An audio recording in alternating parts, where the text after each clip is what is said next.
Nagdeklara ng state of calamity nitong January 2024 ang mga probinsya ng Davao Oriental, Davao de Oro at Davao del Norte dahil sa tindi ng pinsalang iniwan ng mga pagbaha at landslide sa Davao Region.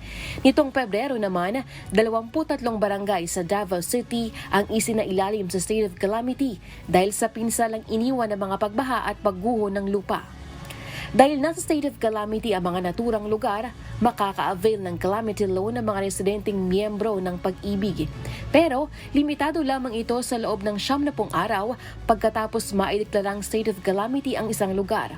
So akong gina-encourage na dili na hulaton ni Pag-ibig member ang due date sa pag-submit sa calamity loan applications which will be on April 15. So karon pa man kung naamoy balak na mag-avail sa calamity loan, then mag-file na mo sa inyong mga applications.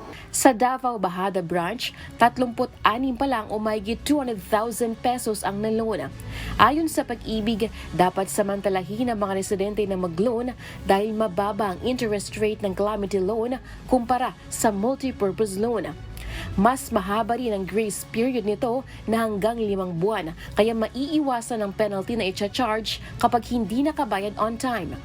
Pero ang interest rate nila magkaiba. 10.5 lang ang MPL is 10.5% per annum, whereas si calamity is 5.95% lang. Yes. Oo. Ang MPL 2 months lang grace period, ang calamity 5 months ang grace period.